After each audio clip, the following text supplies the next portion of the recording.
Buongiorno. Oui, c'est de l'italien avec un accent anglais, ce qui est approprié pour l'exemplaire que vous n'avez pas vu depuis un sacré moment. La dernière fois, on avait déposé et remplacé des arbres à cam et puis leur support côté droit, en plus d'un gros paquet de pastilles de réglage. J'en avais profité pour remplacer la courroie de distribution et puis toutes les durites de circuit de suralimentation qui étaient dignes d'une centrale nucléaire de l'Est. Et on avait évidemment fêté le redémarrage de la manière qui convient.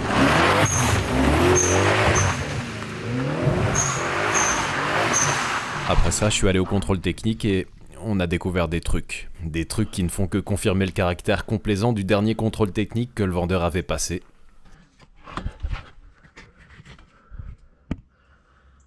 Ouais, là, on est dans le domaine du très dangereux quand même. Je sais pas ce que vous en pensez, mais moi, ça me fout un peu les jetons de savoir que j'ai fait 500 km comme ça. Donc j'ai fait ce qu'il fallait. En général, je me classe du côté des gens relativement confiants, mais pas complètement stupides. Donc après avoir vu ce que j'ai vu en compagnie du contrôleur, je vais quand même arrêter de rouler avec et le temps que je trouve des triangles, je vais m'occuper autrement. Alors ce qu'on va faire, après avoir roulé suffisamment de kilomètres, bientôt en fait, j'ai déjà fait je pense 200 bornes avant de finalement me rendre compte qu'il fallait que j'arrête de rouler avec, on va déposer les couvre-culasses et vérifier de nouveau nos jeux aux soupapes parce que c'est pas impossible qu'après un certain nombre de cycles de chauffe, on mesure des jeux différents, donc potentiellement là des jeux excessifs. Si je me suis trompé de cale à un moment donné, c'est possible que le jeu là il soit un peu trop important. Donc on mesurera ça et c'est une piste possible pour le bruit un peu dégueulasse qu'on entend de temps en temps. Et entre-temps, justement, pour occuper le terrain, ce que je croyais être un ami m'a proposé un tuyau pour un moteur de remplacement complet et dans un état quasiment neuf. Nous voilà donc le soir de la livraison, et même dans le noir, j'ai foutrement déchanté. Je vous propose donc un petit tour détaillé de ce que j'appelais mon assurance vie avant de découvrir dans quoi j'avais passé près de 4000 €. Laissez-moi simplement vous indiquer que cette grosse erreur m'a mis dans une belle merde et que certains épisodes sont passés à la trappe. Lors des séquences qui vont suivre, je croyais encore à la version du soi-disant ami qui m'avait trouvé Stade Ferraille, mais depuis j'ai bien compris qu'il m'avait simplement bien entubé et pris pour un con à coups de promesses jamais tenues et de mensonges franchement grossiers. Vous savez qu'il y a toutes sortes d'arnaques. Ça va du truc discret qu'on met du temps à découvrir au truc tellement aberrant, flagrant et stupide qu'on se dit que ça tient plus du malentendu que de l'arnaque. Je sais toujours pas où me situer en fait. Et l'objet du préjudice est celui-ci. J'ai pas besoin de vous expliquer ce que c'est. En fait, je l'ai dit, j'ai pas vraiment confiance dans le moteur que j'ai actuellement dans la Maserati. Et donc, en avoir un d'avance en bon état, ça aurait pu être une option pour au moins avoir une solution de rechange rapide. Donc celui-là, il vient de Manchester. Et c'était un moteur qui était annoncé comme ayant 20 000 miles et il devait être complet. Donc collecteur d'échappement, turbo, papillon, distribution, carter, enfin tout, injection, tout ce qui va avec. Déjà il l'est pas. Je vais vous montrer ça d'un peu plus près, ce sera plus facile que de vous parler du truc alors que il est là sous nos yeux. Voilà, donc je précise, moi le moteur que j'avais vu en photo, c'était évidemment pas celui-là, parce que je veux dire, je suis pas con au point de croire que ce moteur puisse avoir un aussi faible kilométrage. Et surtout, en fait, il y a des trucs qui ne trompent pas sur l'aspect, disons, discutable de cette vente. En fait, ce qui m'intéressait notamment, c'était que ce moteur était censé venir d'un modèle en boîte automatique qui, normalement, pose moins de problèmes concernant l'usure des cales du vilebrequin. Et ici, ce qu'on peut voir déjà, c'est que il y a un roulement pilote. Et ça, on le retrouve uniquement avec les boîtes manuelles, puisqu'il y a la queue de boîte de l'arbre primaire qui vient se mettre dedans. Sur une boîte auto, il n'y a pas besoin de ça, vu que le convertisseur de couple est vissé sur une flex plate et il ne vient pas du tout interférer avec cette partie-là. Donc là déjà ça commence mal, mais alors ça c'est que le début des emmerdes. On peut noter aussi que ce roulement il est mort, il tourne super mal, il a fui, et ce genre de truc ça arrive pas sur un moteur faiblement kilométré évidemment. Regardez l'avant du moteur. Je veux dire, je sais pas évaluer précisément son kilométrage, mais je dirais au moins 200 000 km, au moins. Ce qui est rare d'ailleurs sur une 3200 GT, hein, la plupart elles n'ont pas beaucoup roulé, soit elles étaient en panne, soit simplement ça vient de la nature même de ce genre de véhicule, c'est des voitures de week-end donc elles roulent pas beaucoup. Mais celui-ci c'est incroyable, j'ai rarement vu en fait un moteur dans un état aussi moisi, on dirait que le machin il est resté dehors pendant des mois, sous la pluie, sans bâche. Et vous savez quoi, c'est pas impossible. Parce qu'il y a une autre problématique qui se développe assez vite lorsqu'on regarde ce moteur. Et là d'ailleurs, je vais prendre quelques secondes pour vous montrer le moment où je me suis dit que vraiment c'était pas possible que le mec pense vraiment que je me contente d'un moteur dans cet état et que je revienne pas le faire chier. Là vous pensez que vous êtes prêt à ce que vous allez voir, mais croyez-moi, vous ne l'êtes pas.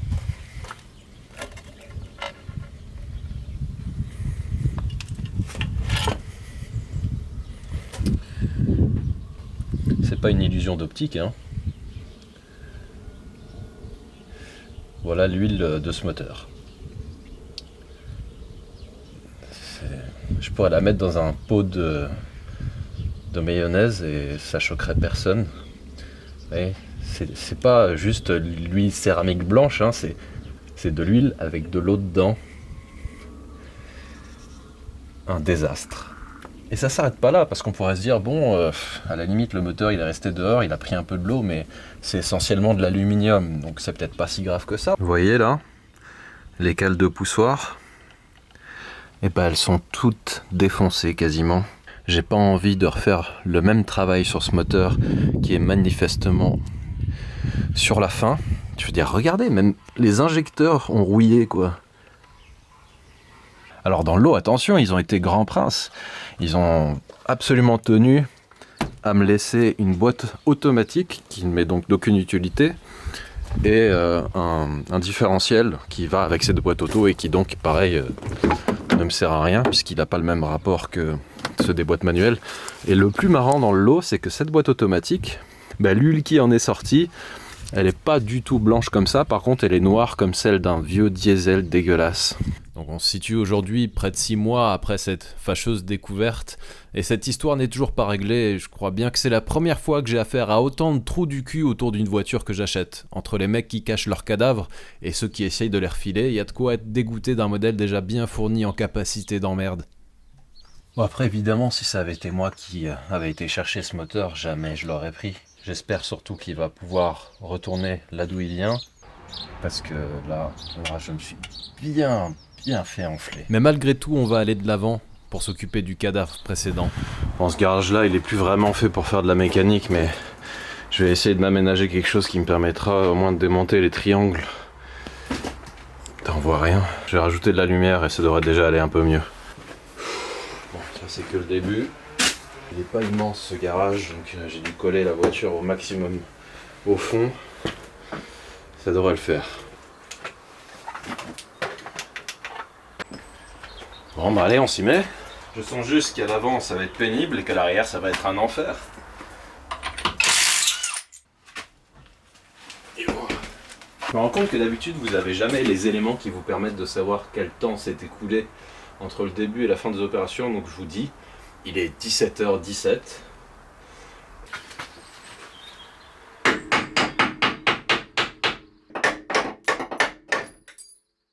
Donc là le triangle en bas est libre, celui d'en haut c'est toujours le même problème de conception débile. La vis, il faut l'entrer dans ce sens là. Est-ce que c'est important ou pas? Moi je sais pas, j'ai fait comme d'origine. Et le problème c'est qu'en voulant la sortir dans ce sens, et la tête elle bute contre l'amortisseur.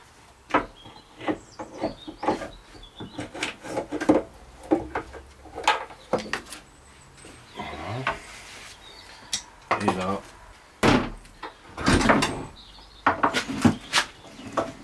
ça commence à être le bordel.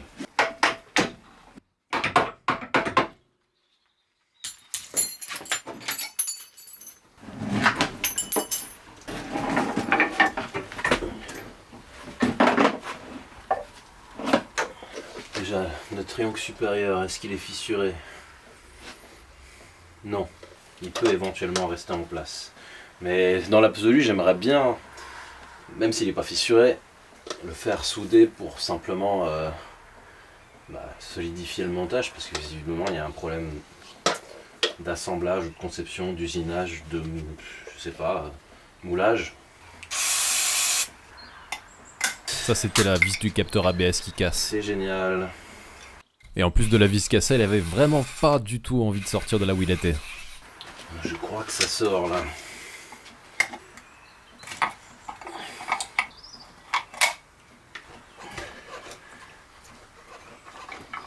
Eh ben, vache. Ok.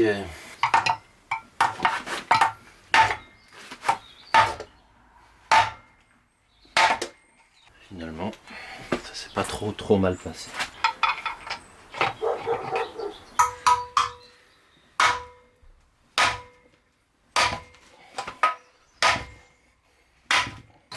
Voilà. Impec. On va pouvoir faire renforcer ce triangle aussi. Maintenant, on va pouvoir s'amuser avec les triangles de l'arrière. Et ça va être encore un grand moment. J'aurais bien aimé avoir tort sur ce coup. J'ai encore jamais enlevé les roues arrière. Donc là, ce sera la première du lot. Il faudra quand même faire très attention aux jantes. De toute façon, je vais les repeindre. Je déteste les jantes noires sur une voiture foncée. Je trouve ça dégueulasse. Alors que nous réserve les suspensions arrière. Est-ce qu'on va devoir fatalement passer par une dépose du cardan? Peut-être pas, hein. Ouh là là. Ouh là là. Plus d'outils qui passent et que j'ai pris qu'une seule clé de 22 avec moi. Je crois que mes pieds sont trop grands. Ils prennent trop de place. Eh ben, vous saurez que une clé de 23 avec une notice Lidl pliée en 4, ça fait une clé de 22. Et on regarde bien où tombent les cales du réglage pour le carrossage. Ok. De ce côté, de l'autre.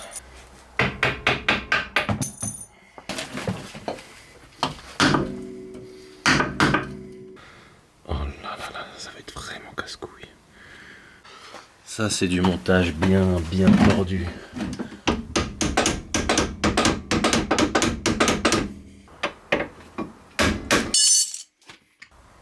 Vous êtes tarés, les gars. Vous êtes vraiment des fous furieux.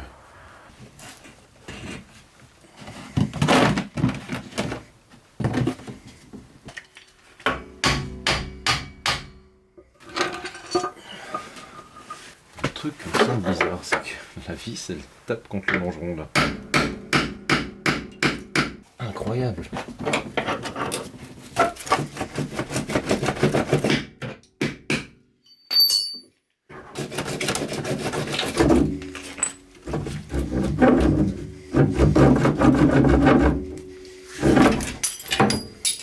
Bref, ça y est, les deux triangles de l'arrière sont sortis et je vais vous montrer les dégâts.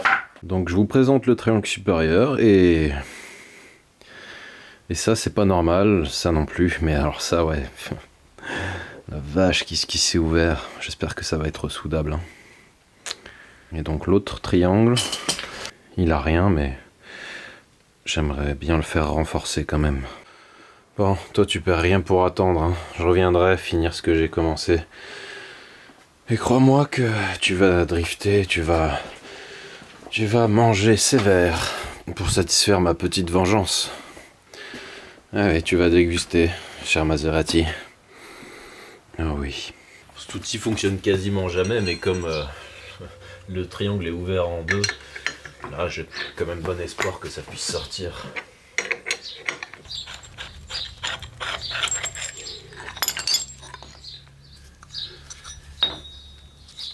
Je pensais que c'était la corrosion qui avait ouvert le triangle, mais en fait tout était assez propre, donc j'ai pas d'explication.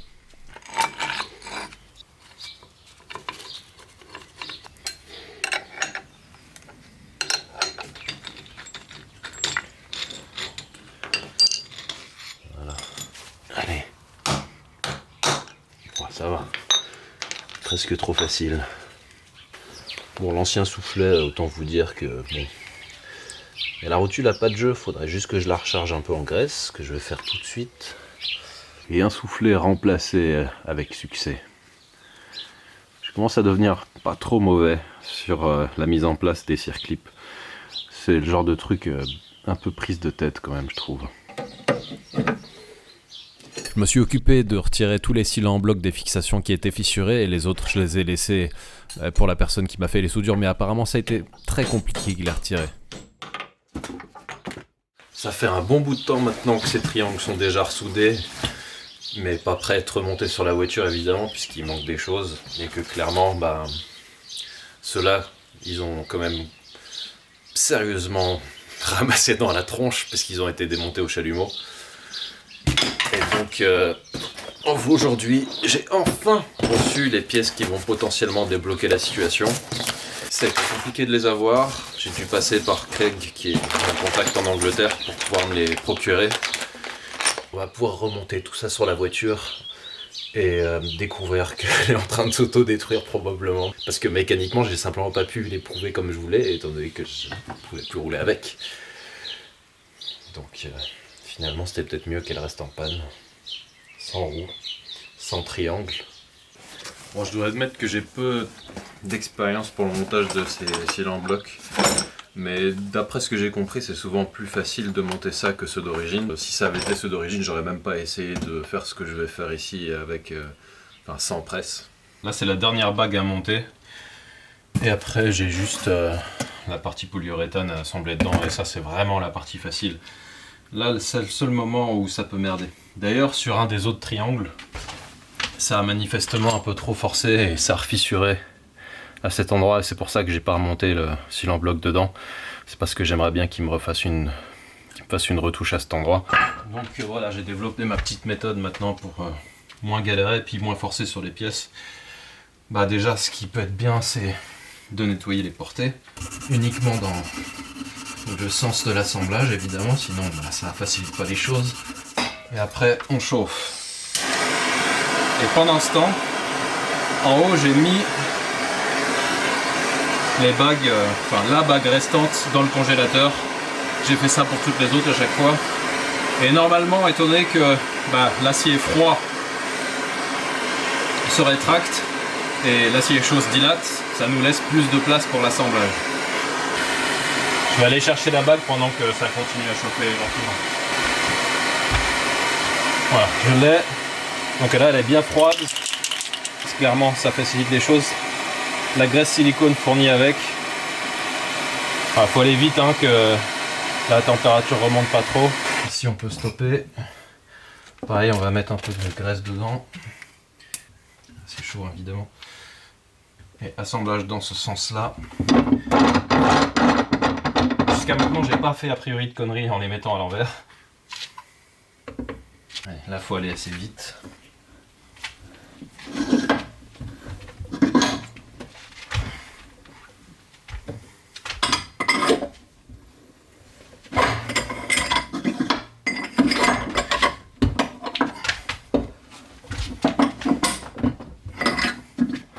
Quand ça force vraiment très fort, il faut donner un coup de masse quand c'est en tension. En général, ça lui fait faire quelques millimètres. Là ça va, ça se passe pas trop mal. Mais bon, j'ai de la chance d'avoir un étau du genre costaud. Un étau fonte, il aurait déjà craqué normalement. Voilà, là ça commence à forcer assez fort.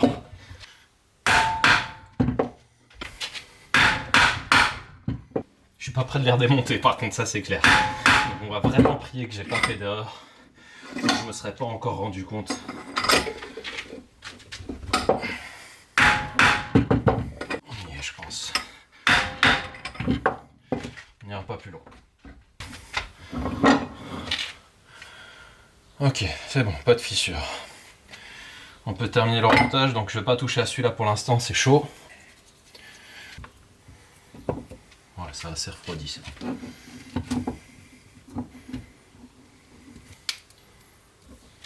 Là, sur la partie polyuréthane, c'est le seul moment durant lequel il faut faire attention. Vito a quand même modérément aimé la blague, hein. Je sens que ça coulisse moins fluide qu'avant, mais je suis désolé mon gars, j'avais pas le choix. Ça sera peut-être plus jamais le même. Moralité, toujours utiliser du lubrifiant, sinon ça peut vous changer la vie. Ok. Donc après le principe c'est qu'on met la paire de rondelles sur chaque. Voilà, comme ça et comme ça. Et on peut monter. Simple. J'ai refait ma petite installation lumineuse pour travailler dans des conditions acceptables, même si je préférerais être dehors puisque aujourd'hui il fait beau. Mais ouais, comme d'hab, ça va pas se faire tout seul. J'ai mon demi-train là, mes triangles là, et maintenant on va essayer de remettre tout ça ensemble. Ah, il y a plein de petits détails sympathiques sur ce remontage, comme la petite rondelle à réinsérer entre le triangle et le bras de l'amortisseur. Et si on la centre pas parfaitement en place, ben on peut pas passer la vis.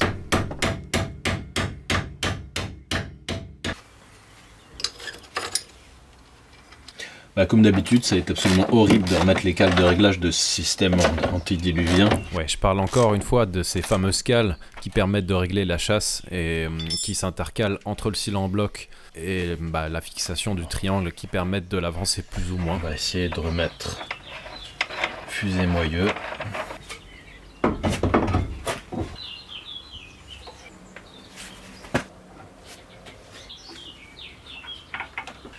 Ah, j'ai oublié de remettre les protections. À ce stade, j'ai encore le courage de les remettre, mais ça se joue pas à grand chose.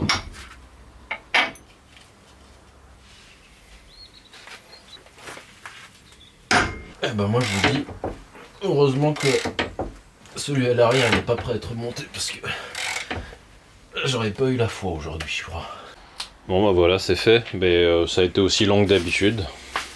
Peut-être un peu moins pénible parce que la différence que j'avais oublié d'ailleurs, c'est que cette fois-ci j'ai déposé la fusée en entier et bah forcément ça aide pour l'assembler avec l'amortisseur et les deux triangles.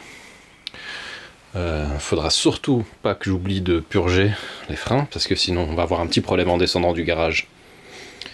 Hormis ça, bon, pour les cylindres en bloc, le fait que ce soit des rondelles folles, c'est un peu pénible au remontage, mais bon, à part ça, ça a été à peu près comme la dernière fois et les cylindres en bloc d'origine, donc c'est déjà un moindre mal. Et nous revoilà pour la revanche. J'ai récupéré mon triangle ressoudé ce matin. Ça s'est pas fait sans anicroche, puisqu'il y a un de mes véhicules qui a failli finir dans les flammes. Vous en saurez plus en regardant probablement un épisode qui en fait est déjà passé, je pense. Mais enfin, on y est. Celui-ci, je crois que c'est le triangle. C'est le triangle inférieur. Il y a une histoire avec le berceau qui m'avait gêné. Voilà, pour la dépose d'une des vis du triangle supérieur. Ça vient buter contre et c'était n'importe quoi. Donc, on m'a indiqué de façon très utile qu'il fallait descendre le berceau pour éviter ce désagrément. Mais je me disais un truc finalement. Vous savez, quand une Maserati est dans cet état, c'est-à-dire pas en panne, mais non roulante, c'est une forme de soulagement. Parce qu'au moins dans cet état, il peut rien y arriver de dramatique. Elle est juste dans son garage, on n'y touche pas parce qu'on ne peut pas rouler avec, parce que les triangles sont fissurés. Finalement, ça arrange tout le monde. Et là, je commence à stresser de savoir ce que je vais bien pouvoir découvrir en remettant cette voiture en route et en faisant 3 km pour me rendre compte que finalement le moteur est en train de se désintégrer. Vraiment, à ceux qui ont acheté ce modèle, voire qui l'ont toujours entre leurs mains, mes hommages. Et pour ceux qui voudraient l'acheter et qui hésitent, je n'ai pas besoin de vous dire quoi que ce soit, hein, vous savez à quoi vous attendre, ça va être horrible. Vous allez rôter du sang. J'ai fait descendre le berceau, mais pas beaucoup. Ça laisse déjà un peu plus de place, peut-être un demi-centimètre, quelque chose comme ça. Ce sera peut-être suffisant pour remettre le triangle.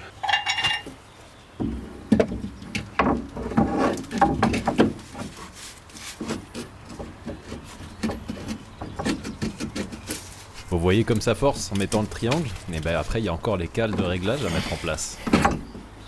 Et les rondelles des cils en bloc qui peuvent pas tenir en place sans mettre la vis. Je crois que je cesserai jamais d'être impressionné par l'ingéniosité des mecs de chez Maserati pour faire chier. Le moindre truc qui s'annonce plus ou moins simple, et qu'il le serait avec n'importe quelle autre voiture, non, ici il faut que ça soit chiant à crever. Moi, comme prévu, une bonne grosse galère. J'ai dû retourner chez moi pour défaire cette saloperie de tige qui, d'ailleurs, oui, il y a un peu de frein filé au bout, mais c'est pas monstrueux. Mais c'était figé en place et concrètement, c'est impossible de remonter proprement sans enlever ça. Je sais pas combien ça peut coûter de faire une géométrie sur une Maserati comme ça, mais à mon avis, on doit se rapprocher des 1000 € parce que c'est complètement con. Les cales qu'on voit là, que je remets dans un ordre plus ou moins aléatoire là, enfin j'essaye de faire ça de manière logique, mais je sais pas où elles étaient exactement. Donc faut que je fasse des packs déjà de même épaisseur. Voilà, il faut normalement combler un espace qui est identique pour chaque emplacement de cils en bloc. Après sur plus ou moins en avant, plus ou moins en arrière, j'en sais rien. Maintenant je fais au feeling, on verra bien comment ça se comporte. Mais c'est, je sais pas ce qu'il leur a pris de faire un truc comme ça, parce que une fois les mettre en place déjà c'est vraiment difficile. Donc je ne sais même pas comment on peut les enlever ensuite sans déposer le triangle. Je veux dire, on peut enlever les vis et encore, il faut de nouveau déposer à moitié le berceau. Non mais, je sais pas. Là, franchement, j'ai pas d'explication. Non. Si je me fie aux euros d'attache des fichiers, j'ai mis 6h30 pour remonter les deux triangles à l'arrière. On peut dire au revoir à cette merde et bonjour à la Dom Valvar circulation. Comme il se doit d'origine, pour éviter ces sortes de bruits impromptus stupides. Dans le genre, je décapsule une canette de Red Bull dégueulasse. Il me restera encore la seconde à remplacer, mais je devrais pas tarder à la recevoir normalement.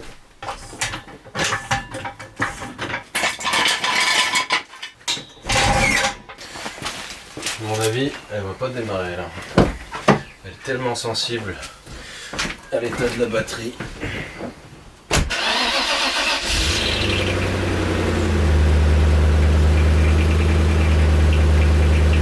Voilà le parfait exemple du fameux bruit dont je vous parle de temps en temps.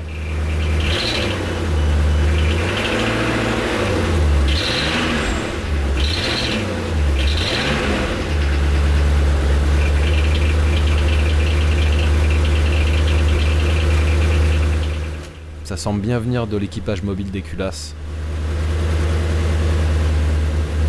Je sais pas tout ce que c'est que ces bruits, je cherche plus à comprendre maintenant, je crois.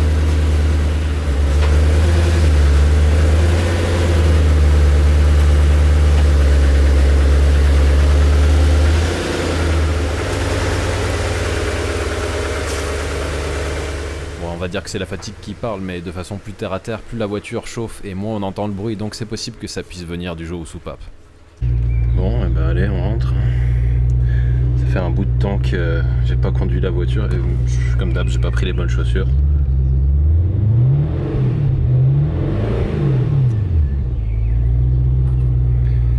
Mais bon, on fera avec ce qu'on a. Allez.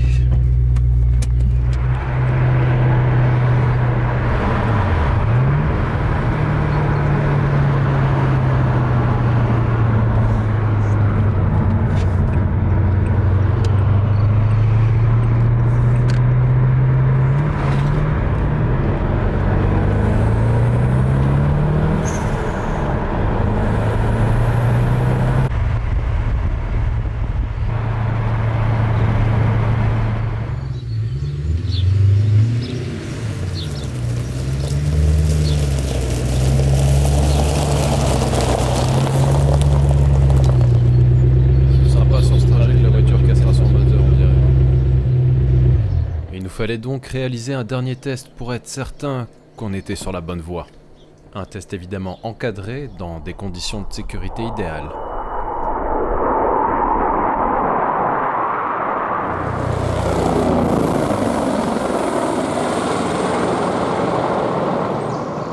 Robert, ici Poulto.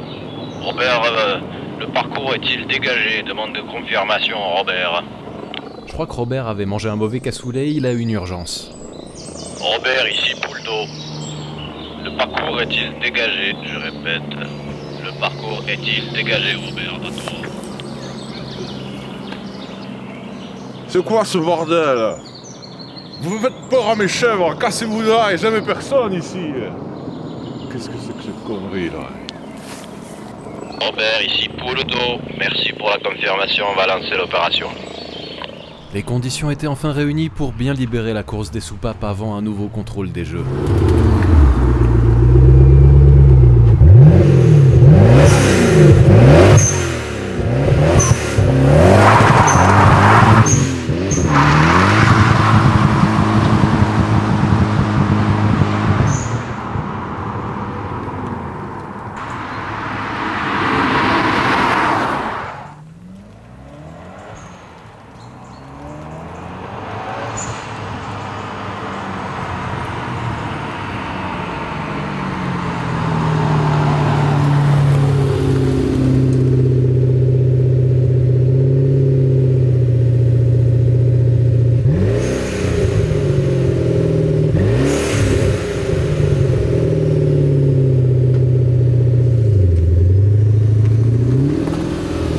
Le seul truc qui a pas aimé ce test hautement scientifique, c'est le papillon qui avait perdu sa calibration. Mais après une réinitialisation, c'est heureusement rentré dans l'ordre. Je vais essayer d'être assez rapide, mais je vais déposer secours culasse et on va refaire le contrôle des jeux aux soupapes.